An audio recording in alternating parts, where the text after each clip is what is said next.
9th standard மேத்ஸில் இம்பார்ட்டண்டான 1 mark பார்த்துட்ருக்கோம். The cost of a chocolate is X plus Y Y அப்படின்றது rupees ஒரு amount மாதிரி. Aamir bought X plus Y chocolates, அதாவது numbers இத்தனை சாக்லேட்ஸ் வாங்கியிருக்காங்க அப்படின்னு சொல்லிட்டு.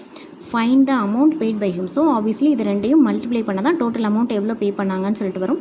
So X plus Y into X plus Y வந்து X square plus 2xy plus Y square. So வந்து அதில் வேல்யூலாம் நம்ம சப்ஸ்டியூட் பண்ணுறப்போ நமக்கு ஆன்சர் கிடச்சிரும். The length of the rectangle is, so இது லென்த்து, இது பிரெத்து. ஸோ வந்து ஏரியா கிட்டனா இது ரெண்டும் மல்டிப்ளை பண்ணுறோம். ஸோ இது வந்து a + b × a - b மாதிரி a² - b² வரும். ஸோ வந்து எக்ஸோட வேல்யூ சப்ஸ்டியூட் பண்ணுறப்போ நமக்கு இந்த ஆன்சர் கிடச்சிரும். அடுத்து p(x) is a polynomial of degree 1, அதாவது x⁻1. அதே மாதிரி q(x) is a polynomial of degree 2. So இதோட ஹையஸ்ட் பவரே வந்து 2. ஸோ x² வரும். இதோட மல்டிப்ளிகேஷனோட டிகிரி என்ன வரும் அப்படின்னு கேட்டாங்கன்னா, இது எக்ஸ் இருக்குது, இது x² இருக்குது. ஸோ ஆப்வியஸ்லி மல்டிப்ளை பண்ணுறப்போ x³ வரும். ஸோ இது வந்து ஒரு கியூபிக் பாலினாமியல் தான் நமக்கு வந்து ஆன்சராக வரும்.